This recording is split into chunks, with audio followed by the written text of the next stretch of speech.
No one else is going to say it? Well, I guess that just leaves me.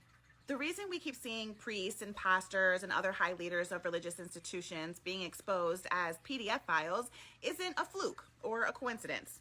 And it's not just a few bad men tarnishing a good thing. It's the system doing exactly what it was built to do. Because when you look at the structure of the church, not just spiritually, but institutionally, it becomes clear. This system was never designed for accountability. And let me count the ways. First, it demands celibacy, and they weaponize this notion as a form of control. Repressing your humanity becomes a sort of test of loyalty. But repression doesn't create purity. It creates sickness and secrets, and it actually ends up breeding the very behavior that they claim to condemn. 2, it hands all the power over to the men, wrapping them up in spiritual authority and then telling you that questioning them is a sin. They're undeservingly positioned as divine mouthpieces, essentially becoming untouchable and above reproach. So when harm happens, it's sacralized. You're told to forgive them, to submit, and to stay silent in the name of obedience. And that's just if they choose to believe you. 3, it discourages transparency on every level, and it buries truth under the language of forgiveness, while justice ultimately just gets lost in bureaucracy. You're told that speaking out is divisive, or that harm is bitterness, and that silence is somehow holy. But we know that they have a long, documented, and disgusting history of protecting itself instead of its victims. I mean, we've seen this time and time again, where whistleblowers are silenced, survivors are blamed, and offenders are relocated but never removed. And still, people want to believe that it's all just a misunderstanding or just a few rotten apples. But ask yourself this question. Why would a system that claims moral authority do everything within its power to avoid justice? The answer is because exposing the truth fully would threaten the institution's entire foundation, which was built on power, wealth, and influence.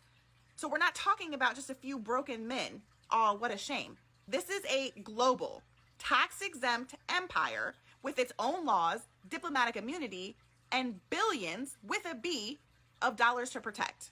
And I know this next part is going to be damn near impossible for some of y'all to hear, because the moment I say it, the indoctrination will trigger your cognitive dissonance if it hasn't already. And out of self-preservation, you're going to try to remove yourself from the equation, but you shouldn't. Because the truth is, if you still claim these religions, if you still align yourself with these very institutions, then you are the system that has harbored and protected child predators for centuries. There is no, well, my church isn't like that, or my pastor or deacon would never. There is no cherry picking here which parts you support.